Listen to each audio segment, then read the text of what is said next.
Take point के संजीवनी batch में आप सभी का स्वागत है। यहाँ हम पॉलिटेक्निक में आए हुए प्रीवियस ईयर क्वेश्चन का डिस्कशन करते हैं। आज छठा क्लास है। हमने पिछले 5 क्लास में विद्युत धारा चैप्टर का थ्योरी और 1982 से 2021 तक आए सभी सवालों को डिस्कस किया। स्टूडेंट पहले थ्योरी क्लास को देखें, उसके बाद क्वेश्चन डिस्कशन क्लास को देखने से ज़्यादा आसानी से क्वेश्चन को समझ पाएंगे। स्टूडेंट का अगर कुछ सुझाव या फिर कुछ पूछना चाहते हैं तो सभी का स्वागत है। कमेंट बॉक्स में आप लिख सकते हैं। आज हम लोग मैग्नेटिक इफेक्ट ऑफ करंट यानी विद्युत धारा के चुंबकीय प्रभाव चैप्टर का थ्योरी डिस्कस करेंगे और उसके बाद क्वेश्चन देखेंगे। तो स्टूडेंट अपना कॉपी कलम लेके खुद से अगर लिखकर पढ़ते हैं, खुद से लिखते हैं तो ज़्यादा समझ पाएंगे। और इस थ्योरी वाले क्लास को बहुत ज़्यादा ध्यान से देखने की ज़रूरत है, क्योंकि इसके अगला क्लास में जो क्वेश्चन डिस्कशन होगा वो लगभग इसी थ्योरी के बेस पर होगा। जितना भी प्रीवियस ईयर क्वेश्चन है लगभग उसमें से 80% क्वेश्चन इसी थ्योरी से सॉल्व हो जाएगा। पिछले क्लास जो इलेक्ट्रिसिटी चैप्टर हम लोग डिस्कस किए थे तो उसमें हम लोग विद्युत धारा के ऊष्मीय प्रभाव को देख चुके हैं।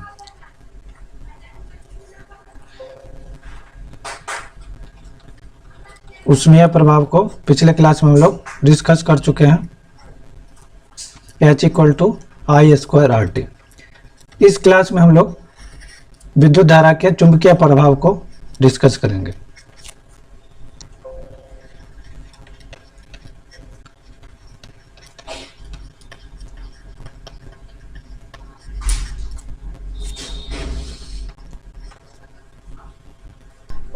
उन्नीसवीं शताब्दी में ऑस्टेड नाम का वैज्ञानिक ने देखा कि कंपास का नीडल डिफ्लेक्ट हो जाता है जब कोई इलेक्ट्रिक करंट यानी कि विद्युत धारा पास रखे तार में प्रवाहित होती है। अगर किसी तार में विद्युत धारा प्रवाहित होती है तो उसके पास में रखा कंपास का जो नीडल है वो डिफ्लेक्ट होता है। इस चीज को सबसे पहले ऑस्टेड नामक साइंटिस्ट ने ऑब्जर्व किया।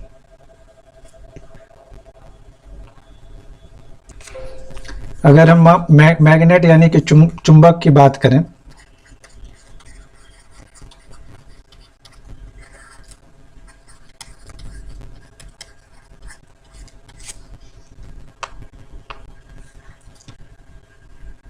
तो क्षण चुंबक, इसमें क्या होता है, एक क्षण चुंबक है। इसमें 2 पोल होते हैं, 2 पोल यानी कि 2 ध्रुव होते हैं, नॉर्थ पोल और साउथ पोल।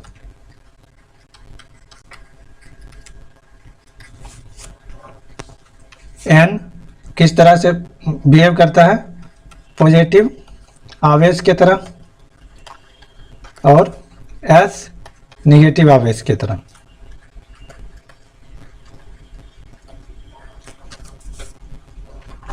अगर हम चुंबक की बात करें तो चुंबक केवल अपने लंबाई का 84% ही होता है।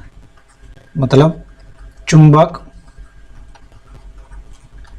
अपने लंबाई का 84% होता है। मीन्स ये पूरा लेंथ में चुंबक का गुण चुंबक नहीं रहता है। यहाँ से यहाँ तक मात्र 84% में ही चुंबक अपने लंबाई का 84% ही होता है।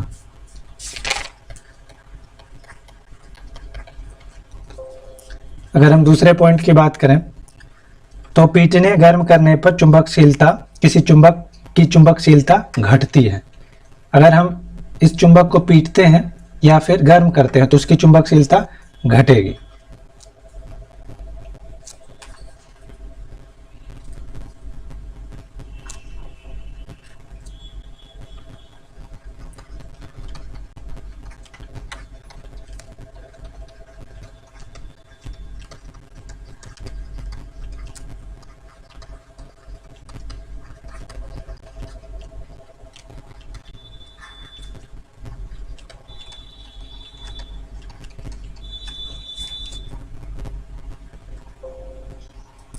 अगर हम क्षण चुंबक की बात करें तो नॉर्थ पोल है, साउथ पोल है। अगर इस क्षण चुंबक को हम दो भागों में तोड़ते हैं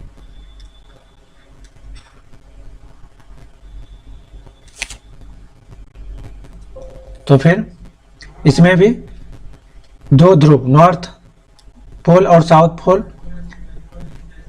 बन जाएगा और इसमें भी नॉर्थ पोल और साउथ पोल बन जाएगा। अगर हम इसी क्षण चुंबक को तीन भागों में भी बांटते हैं तो प्रत्येक भाग में दो ही ध्रुव होंगे, नॉर्थ पोल, नॉर्थ ध्रुव और साउथ ध्रुव। अगर हम इसी क्षण चुंबक को स्वतंत्रता पूर्वक अगर लटका दें तो वह जो है एक विशेष दिशा यानी कि उत्तर दक्षिण में ठाड़ जाता है। इसी गुणों के कारण इसका उपयोग किस चीज में होता है? कंपास में। दिशा सूचक यंत्र उपयोग कंपास में किया जाता है, दिशा सूचक यंत्र में किया जाता है।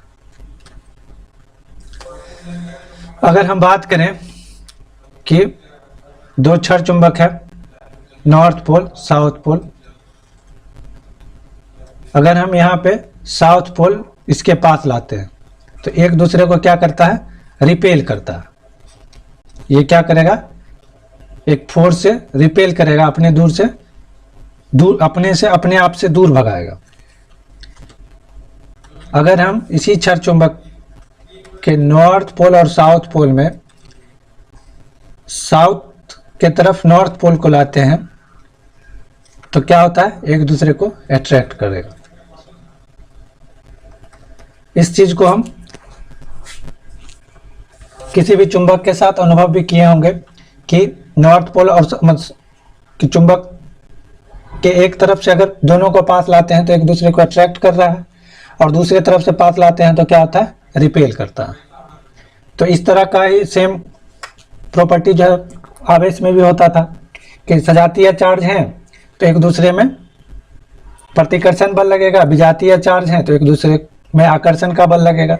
सेम वही कॉन्सेप्ट यहाँ पर भी अप्लाई हुआ है, सेम वही कॉन्सेप्ट यहाँ पर भी है। अगर हम बात करते हैं चुंबक की तो चुंबक मेनली दो तरह का होता है, अस्थायी चुंबक और अस्थायी चुंबक। वैसे तो चुंबक 5 तरह के होते हैं लेकिन हम उसको जो है एक एक करके देखते हैं।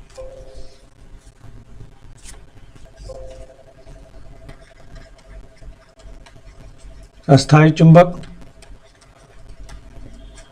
और अस्थायी चुंबक।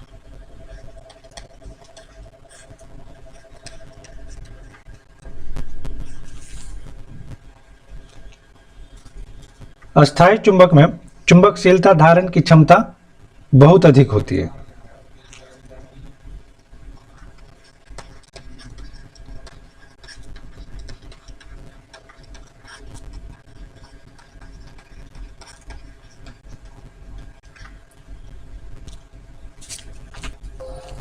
अस्थायी चुंबक की अगर हम बात करें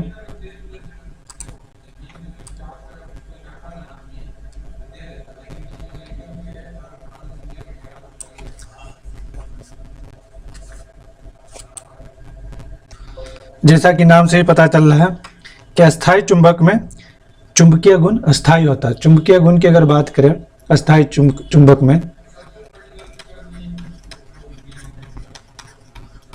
अस्थायी होता है, ये जो है अस्थायी होता है, नाम से ही पता चल रहा है। अगर हम अस्थायी चुंबक में बात करें तो चुंबकशीलता गुण जो है धीरे धीरे आता है इसमें।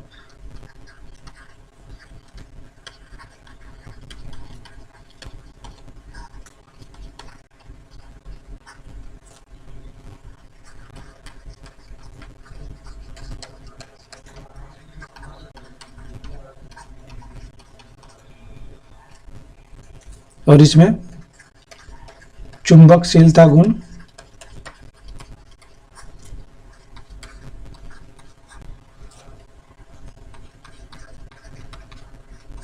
तुरंत आ जाता है, मीन्स जल्दी आता है और जल्दी चला भी जाता है अस्थायी चुंबक में।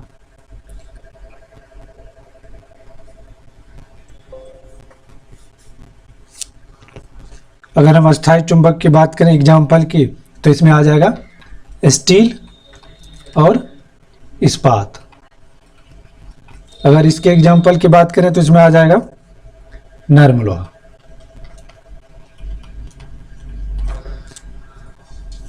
तो अस्थायी चुंबक और अस्थायी चुंबक में क्या है कि अस्थायी चुंबक में चुंबकशीलता धारण करने की क्षमता तुरंत आता है और तुरंत खो भी देता है, लेकिन अस्थायी में यह अस्थायी रहता है, चुंबकीय गुण जो है अस्थायी रहता है। तो इसका एग्जाम्पल स्टील इस्पात और अस्थायी का नर्म लोहा। और हम अभी चुंबक के और प्रकार की बात करें तो 3 और प्रकार के चुंबक होते हैं। एक होता है प्रति चुंबकीय, यानी कि डायामैग्नेटिक।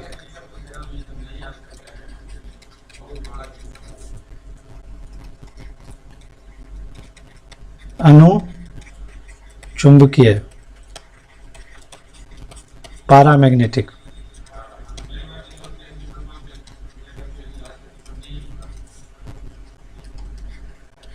लौह चुंबकीय मीन्स फेरोमैग्नेटिक।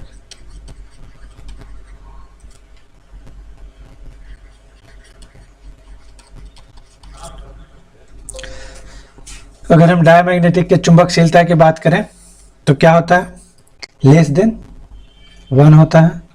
इसका क्या होता है, इक्वल टू 1 होता है। और फेरोमैग्नेटिक लौह चुंबकीय का ग्रेटर देन 1 होता है। एग्जाम्पल की बात करें तो प्रति चुंबकीय में क्या आ जाएगा, वायु, नमक। इसका एल्युमिनियम, सोडियम, पोटेशियम। इसमें लोहा, निकेल और कोबाल्ट। अगर प्रति चुंबकीय की बात करें तो इसमें क्या होता है, चुंबक को देखते ही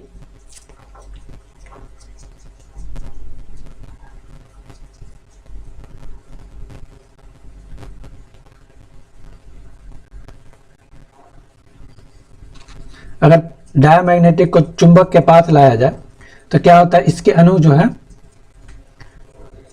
मैग्नेटिक फील्ड के संपर्क में बहुत कम ही व्यवस्थित हो पाते हैं। अनुचुंबकीय इसमें थोड़ा थोड़ा व्यवस्थित होता है, मतलब चुंबकीय गुण थोड़ा सा आता है। और लोह चुंबकीय में क्या होता है, यह पूरी तरह से एक चुंबक की तरह बिहेव करने लगता है। तो ये हो गया प्रति चुंबकीय, डायमैग्नेटिक, पैरामैग्नेटिक और लोह मैग्नेटिक, फेरोमैग्नेटिक। अब हम आगे एक चुंबक लेते हैं, एक क्षण चुंबक लेते हैं। इसमें कितना पोल हो जाएगा, 2 पोल, नॉर्थ पोल और साउथ पोल।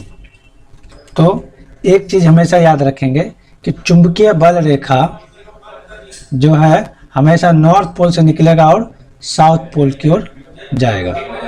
नॉर्थ पोल से निकला और साउथ पोल, नॉर्थ पोल से निकला और साउथ पोल।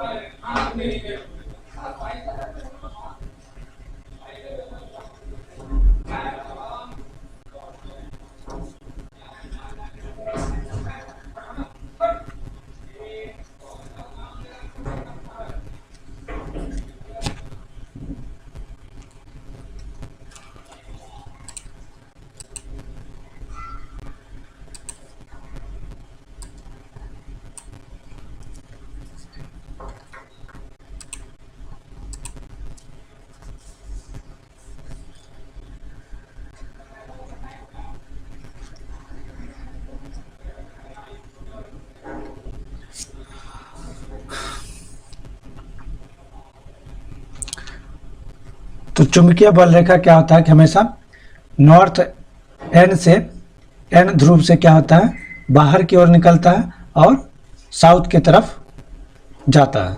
लेकिन चुंबक के अंदर चुंबकीय बल रेखा साउथ से नॉर्थ मूव करता है। अगर हम बात करें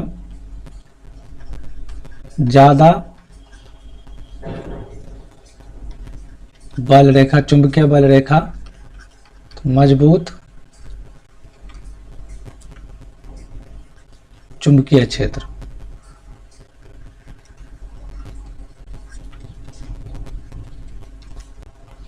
कम बल रेखा मीन्स दुर्बल।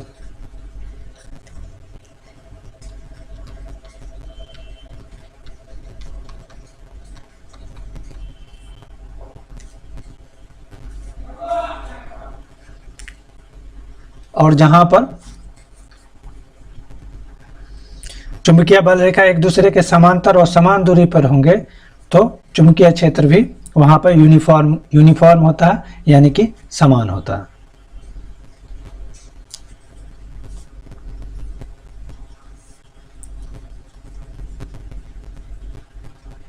चुंबकीय बल रेखा मैग्नेटिक लाइंस ऑफ फोर्स का भी एक दूसरे को काटती नहीं है।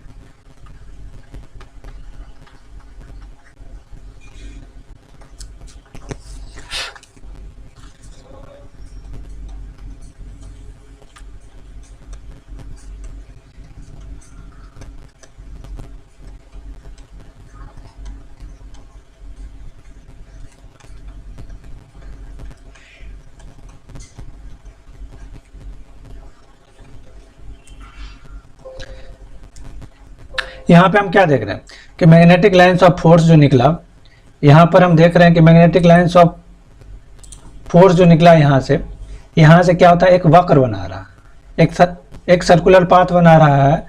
तो यह जो है चुंबकीय बल रेखा एक दूसरे को कभी नहीं काटती है और एक बंद वक्र बनाती है, जो कि नॉर्थ पोल से निकलकर साउथ पोल की ओर जाती है हमेशा।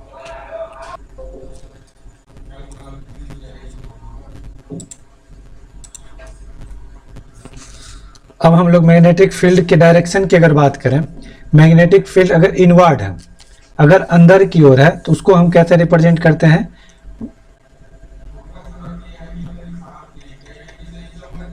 मैग्नेटिक फील्ड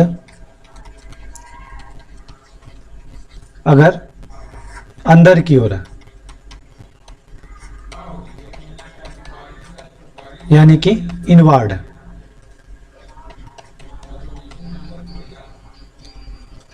उसको इस तरह से रिप्रेजेंट किया जाता है। और अगर बाहर की ओर मीन्स आउटवर्ड, इसको हम इस तरह से दर्शाते हैं। तो अगर हम मैग्नेटिक फील्ड के डायरेक्शन की बात करें तो स्क्रीन के अंदर अगर मैग्नेटिक फील्ड का डायरेक्शन है तो उसको हम इस तरह से दर्शाएंगे, और स्क्रीन से बाहर की ओर अगर मैग्नेटिक फील्ड का डायरेक्शन है तो हम एक डॉट से दिखाते हैं। तो ये हो गई डायरेक्शन की बात। तो ऑस्ट्रेड नामक साइंटिस्ट ने क्या कहा था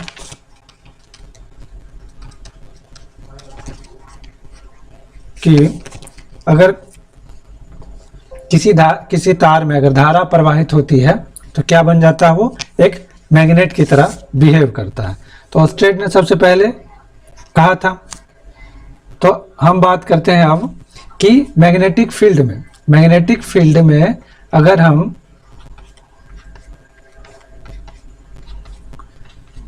कोई एल लंबाई का तार रख देते हैं मैग्नेटिक फील्ड में, इसका लेंथ कितना है एल, और इसमें करंट जो है आई जा रहा है। तो किसी करंट विद्युत वाही तार को मैग्नेटिक फील्ड में रख देते हैं तो उस पर एक फोर्स लगता है। उस फोर्स का फॉर्मूला क्या दिया गया है, उस फोर्स को हम कैसे निकालते हैं? F इक्वल टू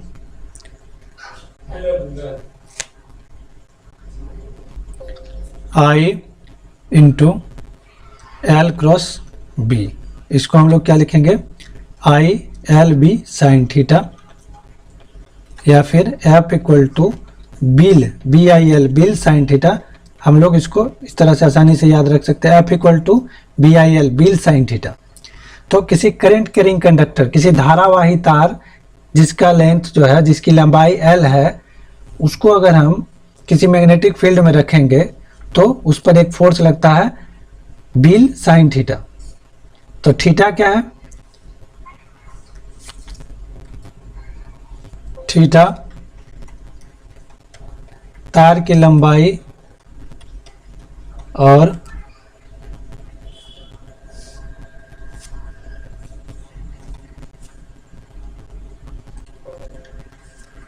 चुंबकीय क्षेत्र के बीच का कोण। तो मैग्नेटिक फील्ड अंदर की ओर है, L लेंथ का हम तार लिए, उसमें I करंट जा रहा है, तो उसका फॉर्मूला क्या दिए? F equal to BIL sine theta. तो इस फॉर्मूला को ही केवल याद रखना है। इस फॉर्मूला को बेस करके एक दो न्यूमेरिकल पिछले साल पूछा गया है, तो केवल इस फॉर्मूला को याद रखना है। तो BIL साइन थीटा, और थीटा क्या है?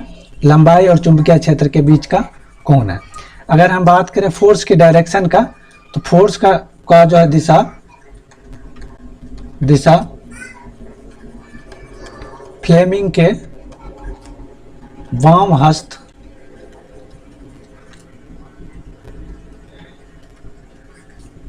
नियम से निकाला जाता है।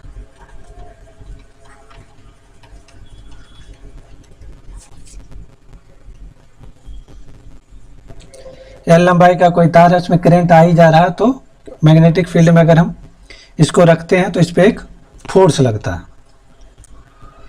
एक फोर्स लगता है। तो इस फोर्स का क्या फॉर्मूला है? F equal to BIL sine theta. इस फोर्स का डायरेक्शन जो है फ्लेमिंग के वाम हस्त नियम से निकाला जाता है। तो हम लोग फ्लेमिंग का वाम हस्त नियम अब देखेंगे क्या होता है। फ्लेमिंग का वाम हस्त नियम, फ्लेमिंग का वाम हस्त नियम, जैसा कि नाम से ही पता चल रहा है कि बाएं हाथ का नियम है, तो हम लोग बाएं हाथ को इस तरह से, इसमें अगर हम बात करें तो ये थंब यानी कि अंगूठा, इंडेक्स फिंगर, तर्जनी उंगली, और ये मिडिल फिंगर यानी कि मध्यमा। तो इसमें अगर हम बात करें कि अगर हम बाएं हाथ के इस तीनों उंगली को एक दूसरे से 90 डिग्री पे जिस तरह से ये है उस तरह से अगर रखें, यहाँ पे क्या है? थंब से जो है तर्जनी 90 डिग्री बना रहा है, और यहाँ से फिर इसका भी 90 बन रहा है। तो एक दूसरे से समकोण पे रखें हम अपने बाएं हाथ को, तो यहाँ पे क्या हो जाता है कि फोर्स, यहाँ पे अगर मैग्नेटिक फील्ड का डायरेक्शन है, अगर हम मीन्स अब क्या होगा? अंगूठा के तरफ, अंगूठा को इंडिकेट कर रहा है, B तर्जनी, और करंट क्या? ये विद्युत धारा किस उंगली को? मध्यमा को। तो हम अपने बाएं हाथ को क्या रखेंगे? एक बाएं हाथ के तीन उंगली, अंगूठा, मध्यमा और तर्जनी, इस तीनों को एक दूसरे से समकोण पे रखेंगे, 90 डिग्री के कोण पे रखेंगे। तो हमारा अगर मीन्स तर्जनी क्या इंडिकेट कर रहा है? मैग्नेटिक फील्ड का डायरेक्शन, मध्यमा क्या इंडिकेट कर रहा है? करंट का डायरेक्शन, और अंगूठा क्या? फोर्स का डायरेक्शन। यही फ्लेमिंग का वाम हस्त नियम है। इसी का यूज करके हम इस पर जो है फोर्स निकालेंगे। इस पर क्या है कि इस करंट कैरिंग कंडक्टिंग वायर पर जो करंट जा रहा है और मैग्नेटिक फील्ड को देखते हुए इस पर अगर हम फोर्स निकालें लेफ्ट हैंड रूल से, तो हमारा क्या आ रहा है? लेफ्ट हैंड रूल से क्या मैग्नेटिक फील्ड अंदर की तरफ और करंट जा रहा है, मीन्स मिडिल फिंगर रखेंगे ऊपर के साइड, स्क्रीन से ऊपर के तरफ मीन्स नॉर्थ डायरेक्शन में, और मैग्नेटिक फील्ड क्या है? तर्जनी को रखेंगे इनवर्ड मैंने स्क्रीन के से अंदर। तो हम इस पर फोर्स देखते हैं कि लेफ्ट साइड में लग रहा है। तो इस तरह से फ्लेमिंग वाम हस्त के नियम से इस पर फोर्स का डायरेक्शन निकाला जाता है। अब ऑस्टेड ने बताया था कि धारावाही तार के कारण एक मैग्नेटिक फील्ड क्रिएट होता है। तो उसका अगर हम फॉर्मूला देखें तो बायट-सेवर्ट लॉ के अनुसार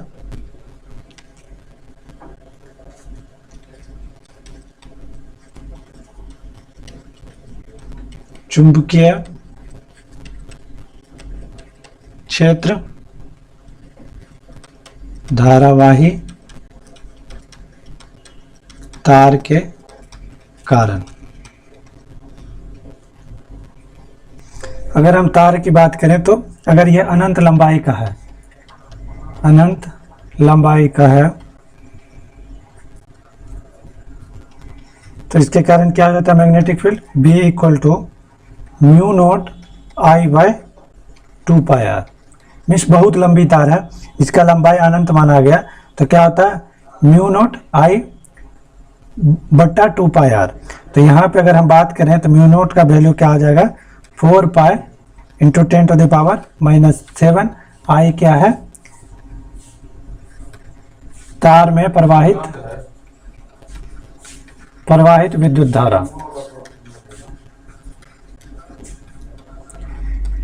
इस पर ज़्यादा हम फोकस नहीं कर रहे हैं क्योंकि यह 10th के सिलेबस से बाहर की चीज़ है। 12th वाले स्टूडेंट बायट-सेवर्ट लॉ पढ़ेंगे, उसके बाद इसका एक फार्मूला आता है, फिर उसका 2-3-4 केस आता है, तो उसमें से हम केवल अनंत लंबाई वाला केस ले रहे हैं जिसका फार्मूला μ0 I/2πr होता है। तो अगर हम बात करें उसके बाद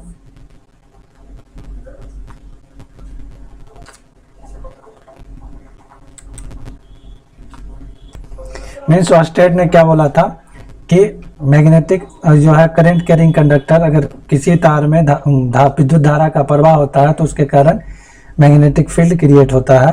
तो इसका जो फॉर्मूला दिया बायट-सेवर्ट लॉ से डिराइव करके ये लाया गया। तो इसमें एक केस हम लोग पढ़ें अनंत लंबाई का। अगर हम बात करें धारावाही कुंडली के केंद्र पर, दूसरा केस अगर बात करें, ये पहला था, दूसरा बात करें धारावाही कुंडली के केंद्र पर उत्पन्न चुंबकीय क्षेत्र।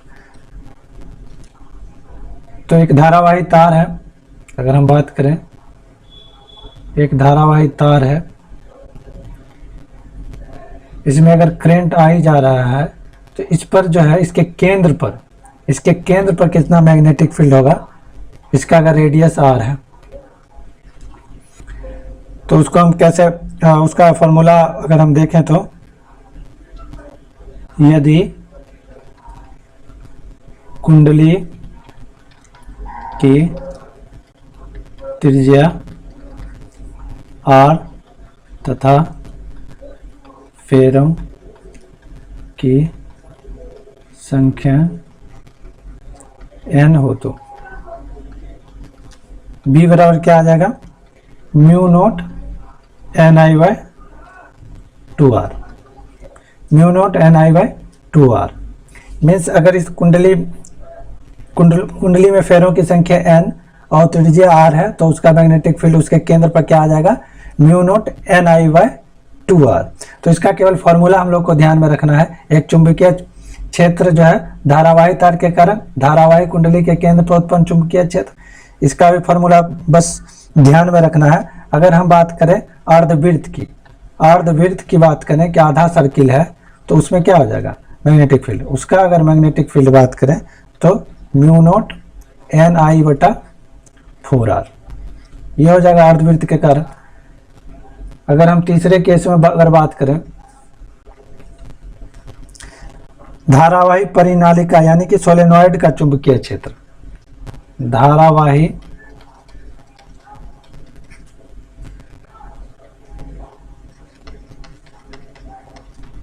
परिनालिका यानी कि सोलेनॉइड का चुंबकीय क्षेत्र,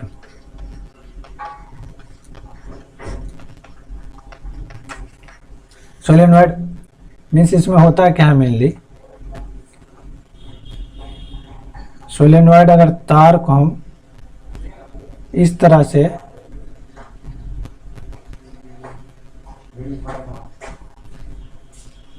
घुमाते हैं तो सोलेनॉइड का निर्माण होता है। इसमें अगर करंट की बात करें, ऐसे जा रहा है,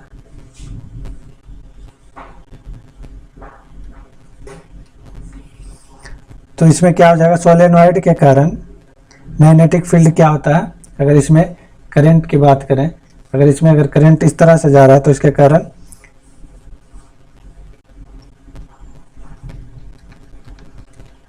NI/L, L क्या है, परिनालिका की लंबाई,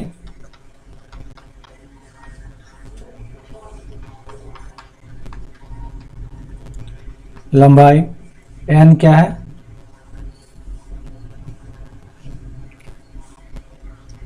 फेरों की संख्या,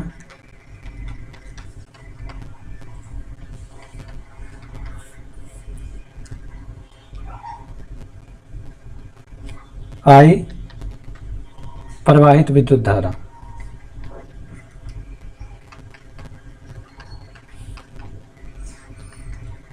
अगर मैग्नेटिक फील्ड की बात करें तो परिनालिका के अंदर जो है, सोलेनॉइड के अंदर मैग्नेटिक फील्ड कांस्टेंट रहता है। मीन्स इसमें जो है कांस्टेंट मैग्नेटिक फील्ड रहेगा।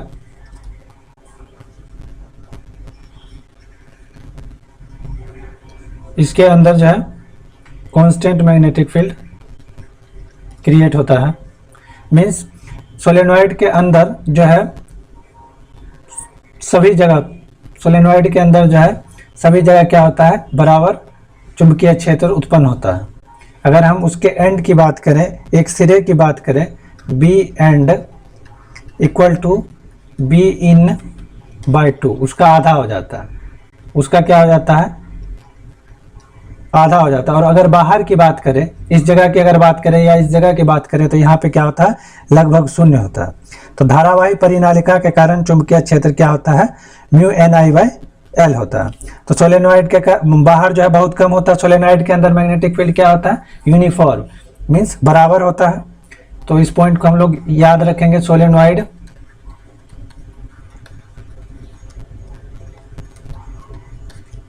इस पर 1-2 क्वेश्चन आ चुका है, यही पॉइंट पूछा गया, चुंबकीय क्षेत्र बराबर होगा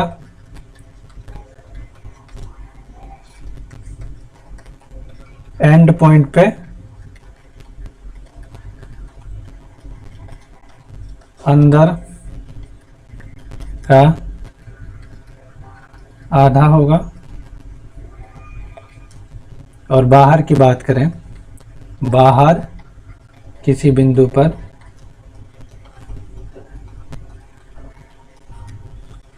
बहुत कम होगा।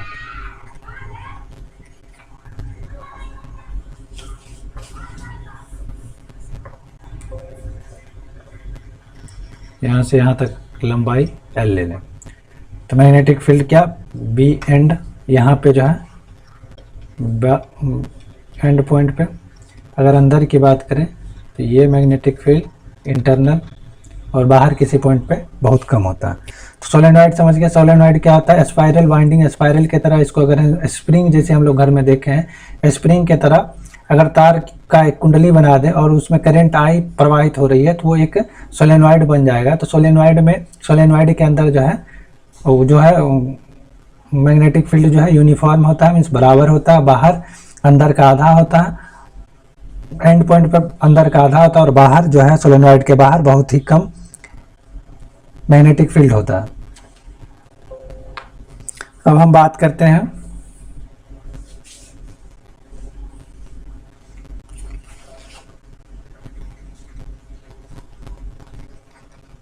समांतर धारावाही तार के बीच का बल। तो हम देखते हैं समांतर धारावाही तार के बीच का बल। अगर इसमें 2 केस आता है, पहले केस में क्या होता है कि 2 समांतर तार हैं और उसमें करंट प्रवाहित हो रहा है, विद्युत धारा प्रवाहित हो रहा है और दोनों का डायरेक्शन सेम है। दूसरा केस है कि दो समांतर तार हैं,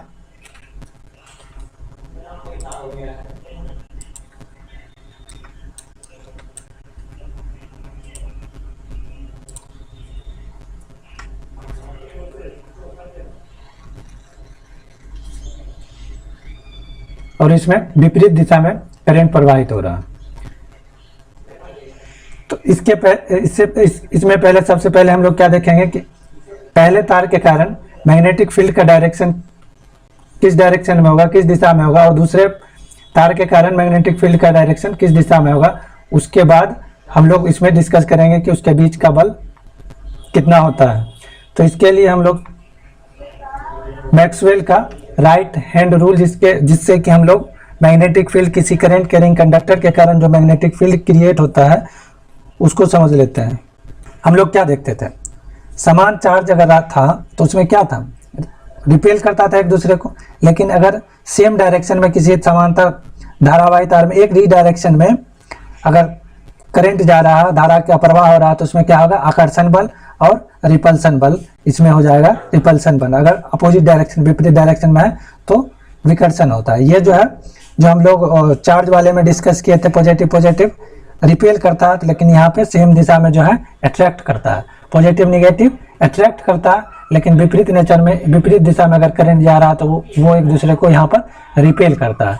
यही कारण होता है कि पोल पर जो हम तार देखते हैं डिस्ट्रीब्यूशन में, उसको एक निश्चित दूरी पर रखा जाता है। ये नहीं कि दोनों को पास पास में रखा जाता है, उसको निश्चित दूरी पर रखा जाता है इसी के कारण। नहीं तो शॉर्ट लगने का बहुत ज़्यादा चांसेस होता है। उसी मैग्नेटिक फील्ड में जो अट्रैक्शन वाला फोर्स होता है उसी के कारण उसको एक निश्चित दूरी पर रखा जाता है। अब हम बात करेंगे आवेश पर चुंबकीय बल।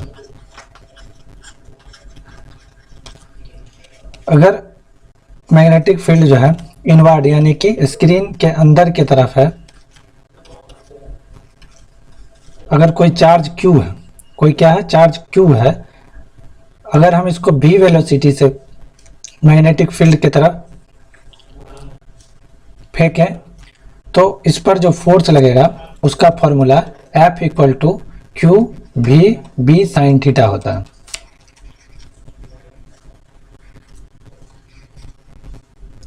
तो इसमें क्वेश्चन इस तरह का रहता है कि मैग्नेटिक फील्ड में प्रोटॉन को अगर v वेलोसिटी से प्रवेश कराया जाए तो उसका पाथ किस तरह का होगा, तो प्रोटॉन रहे या इलेक्ट्रॉन रहे तो उसका पाथ क्या हो जाएगा, वृत्ताकार।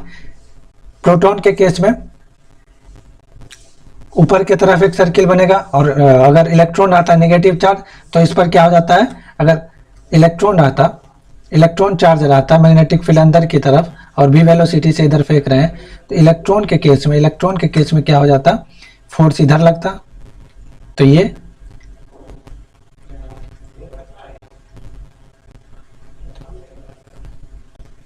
इस तरह का एक सर्किल बना लेता और इसका चाल हमेशा क्या रहता है, कांस्टेंट रहता है। चाल हमेशा कांस्टेंट रहता है।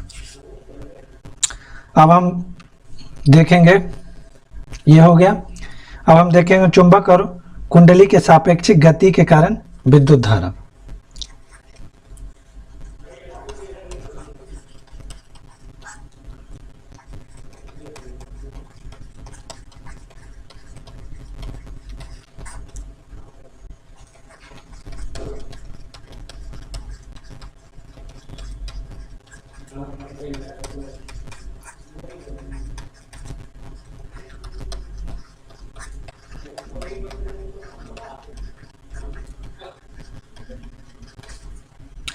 चुंबक और कुंडली के सापेक्षिक गति के कारण विद्युत धारा, इसी पे बेस होके फैराडे लॉ पे बेस होकर के जो है मोटर या हमारा जनरेटर काम करता है।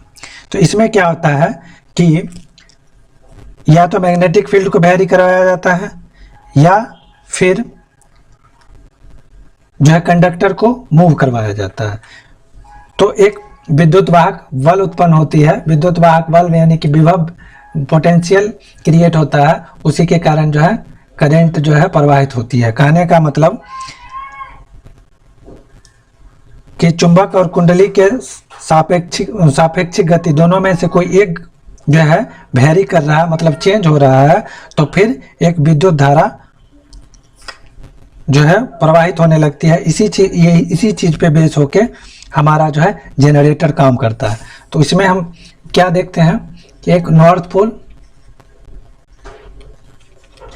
पोल और ये हो गया साउथ पोल, और यहाँ पे एक हम आयताकार कुंडली ले लिए,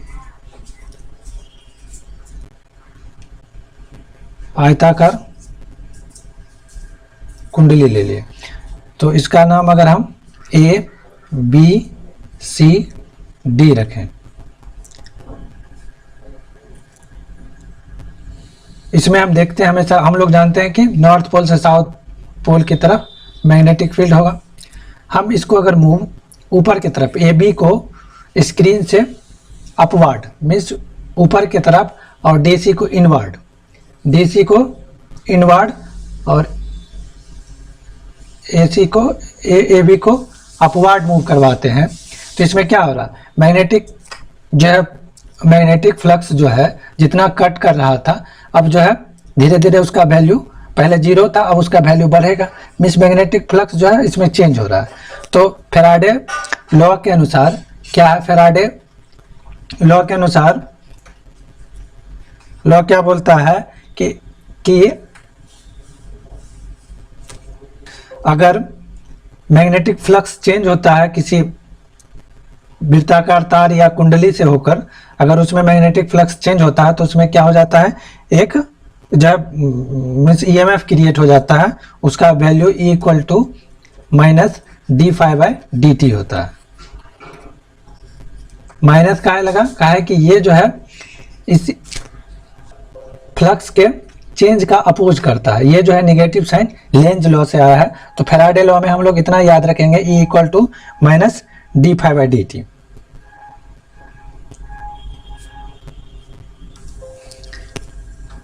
इसी पे बेस होके हमारा मोटर और जनरेटर काम करता है।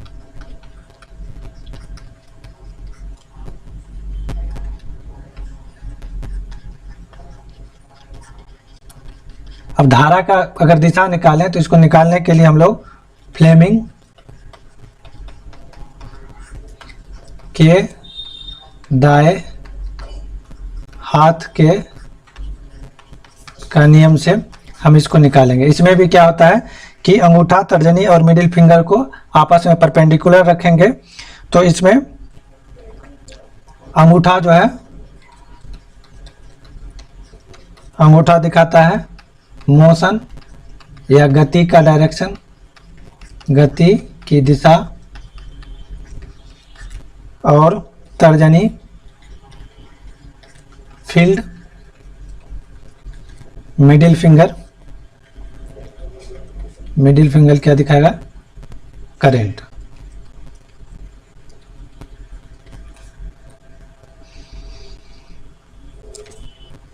मैग्नेटिक फील्ड क्या है, लेफ्ट टू राइट, और इसका जो है मूवमेंट हो रहा है अपवर्ड, मीन्स स्क्रीन से बाहर की तरफ। अगर हम दाएं हाथ को उसी तरह से रखें जिसमें कि तर्जनी जो है मैग्नेटिक फील्ड की तरफ, इसका जो है अंगूठा जो है गति के दिशा में, तो हम देखते हैं कि इसमें जो है करंट का डायरेक्शन ऊपर से नीचे की ओर आता है।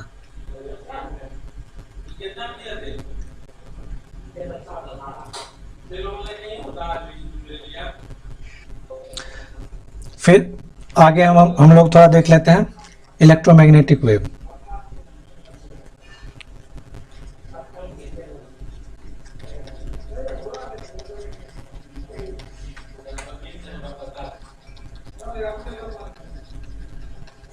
इसको दिए मैक्सवेल इसको दिए। तो इसमें क्या है, ये विद्युत चुंबकीय तरंग इसको बोलते हैं हिंदी में।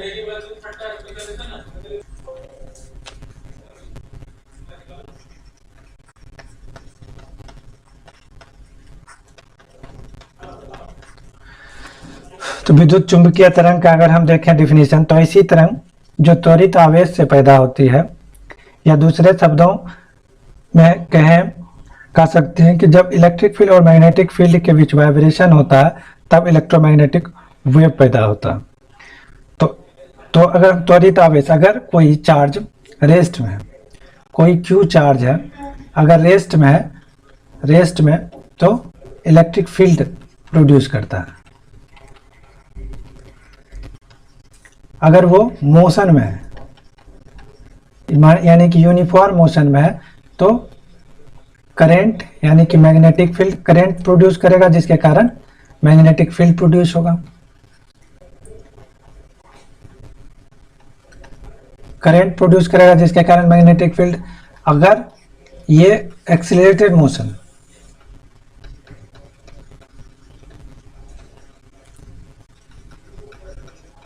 यानी कि त्वरित गति में होगा, तो फिर ये विद्युत चुंबकीय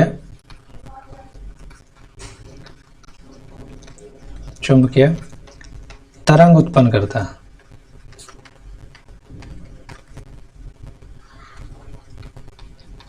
विद्युत चुंबकीय वेव की बात करें तो ये क्या है?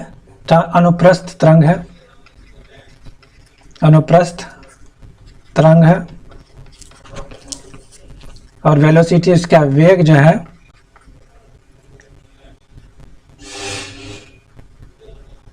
इसका वेग प्रकाश के वेग के समान होता है।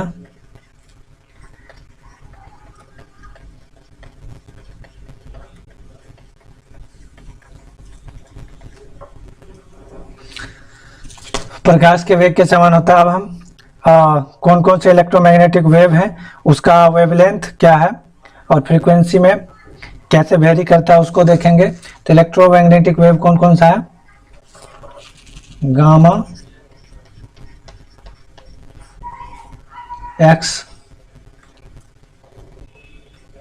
X ray, gamma ray, ultraviolet,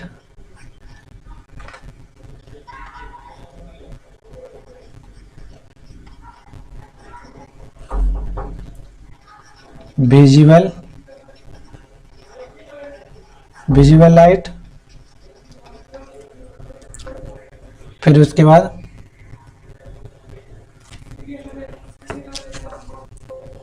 ultraviolet को हम लोग हिंदी में परावैंगनी किरणें कहते हैं।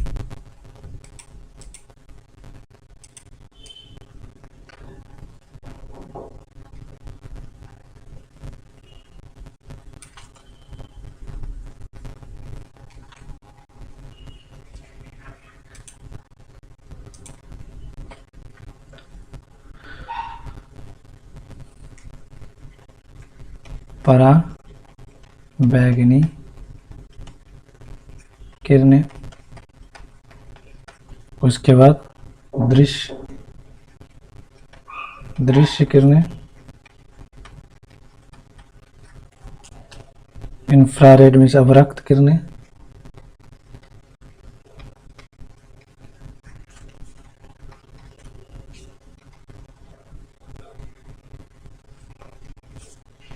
और उसके बाद रेडियो तरंगे।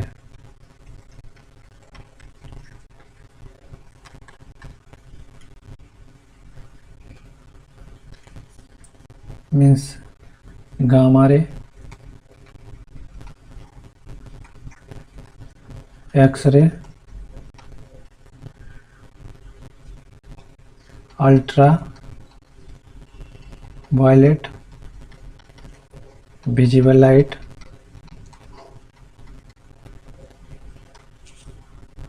Infrared, microwave, radio wave.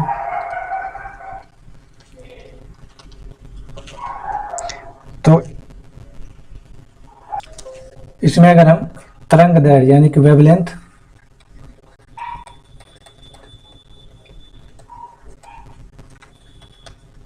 तरंग दैर्घ्य और आवृत्ति फ्रीक्वेंसी की बात करें तो इसमें ऊपर से नीचे की तरफ जो है इंक्रीज होता है, बढ़ता है तरंग दैर्ध्य, और नीचे से ऊपर जो है आवृत्ति की बात करें तो इस नीचे से ऊपर बढ़ता है।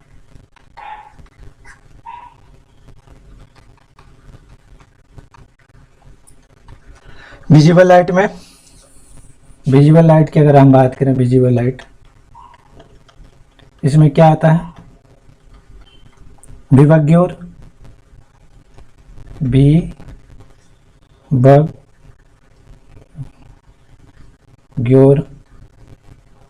वायलेट,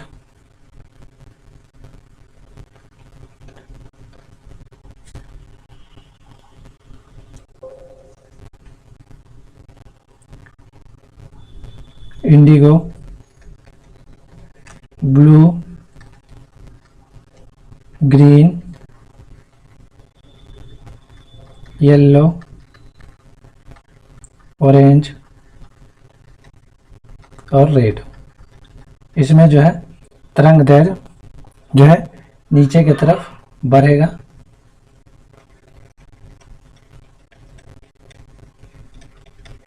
और ऊपर की तरफ आवृत्ति बढ़ेगा, फ्रीक्वेंसी। मीन्स कहने का मतलब ये हुआ कि रेड का जो तरंग दैर्ध्य है सबसे ज़्यादा होगा और वॉयलेट का सबसे कम होगा। मीन्स लाल का सबसे ज़्यादा और बैगनी का सबसे कम होगा, वेवलेंथ की अगर हम बात करें तो। इसी तरह से विजिबल लाइट, विजिबल लाइट में अगर हम बात करें कि वेवलेंथ का, तो इसका वेवलेंथ होता है 3800 एंगस्ट्रम से लेके 7400 एंगस्ट्रम इसका वेवलेंथ माना जाता है। तो इसका वेवलेंथ जो है इसके बीच में रखा गया 3800 एंगस्ट्रम से 7400 एंगस्ट्रम। तो हम लोग क्या देखें, इलेक्ट्रोमैग्नेटिक वेव जो है विद्युत चुंबकीय तरंग क्या है, ट्रांसवर्स वेव है। इसका वेलोसिटी लाइट के बराबर है। इसमें gamma ray, X ray, ultraviolet, visible light, infrared, microwave और रेडियो वेव। मीन्स गामा किरण, एक्स किरण, परावैंगनी किरणें, दिश प्रकाश और अवरक्त किरणें, रेडियो तरंगे। इसका वेवलेंथ ऊपर से नीचे की ओर बढ़ता है और फ्रीक्वेंसी नीचे से ऊपर की ओर बढ़ता है। विजिबल लाइट की बात करें तो उसका तरंग दैर्ध्य 3800 एंगस्ट्रम से 7400 एंगस्ट्रम तक है। इस तरह से हमारा मैग्नेटिक फील्ड, चुंबकीय विद्युत के चुंबकीय प्रभाव का जो है थ्योरी सेक्शन यहीं पे ख़त्म होता है। कुछ चीज़ें जो है क्लास 10 के बाहर की बातें हैं। मीन्स क्लास 12 में जब बच्चे जाएंगे तो पढ़ेंगे। क्लास 12 वाले बच्चे को ज़्यादा दिक्कत नहीं हुई होगी, लेकिन 10th वाले बच्चे को ज़रूर कुछ ना कुछ दिक्कत होगी। तो उसके लिए हम यही बोलेंगे कि इस वीडियो को दोबारा देखें। इसमें ज़्यादा कुछ नहीं देखना, बस थ्योरी सेक्शन थोड़ा सा देखना है, फॉर्मूला पे थोड़ा ध्यान देना है। तो थ्योरी में बताया गया है उसको देखना और फॉर्मूला को ध्यान में रखना है। लेफ्ट हैंड रूल से नहीं के बराबर क्वेश्चन आया previous year, Fleming left hand rule. उसको जब तक अपने से विजुअलाइज नहीं करेंगे, सामने से देखेंगे नहीं, तो थोड़ा मुश्किल हो जाता है। तो उससे क्वेश्चन नहीं के बराबर ही है। उसमें बस चार्ज मीन्स इसमें है आवेश, अगर मैग्नेटिक फील्ड में जाए तो उसका पथ कैसा होगा, सोलेनॉइड से कुछ क्वेश्चन है। तो उस क्वेश्चन को जब हम देखेंगे तो फिर मीन्स उतना ज़्यादा डीपली नॉलेज की ज़रूरत भी नहीं है मैग्नेटिक फील्ड से। तो यहाँ पे समय कम होने के कारण हमको लगभग 50 मिनट में इस वीडियो को ख़त्म करना पड़ रहा है। तो फिर हम लोग अगले क्लास में हम लोग देखेंगे कि इसका जो प्रॉब्लम आया हुआ है प्रीवियस ईयर उसको डिस्कस करेंगे। इस वीडियो को एक बार और स्टूडेंट देखें, अगर नहीं समझ में आया तो दोबारा देखें, तो उसके बाद निश्चित रूप से समझ में आएगा। तो हम लोग अगले क्लास में थ्योरी खत्म हो चुका, अगले क्लास में देखेंगे, क्वेश्चन आंसर देखेंगे। तो हम लोग यहीं पे अपना क्लास ख़त्म करते हैं। धन्यवाद।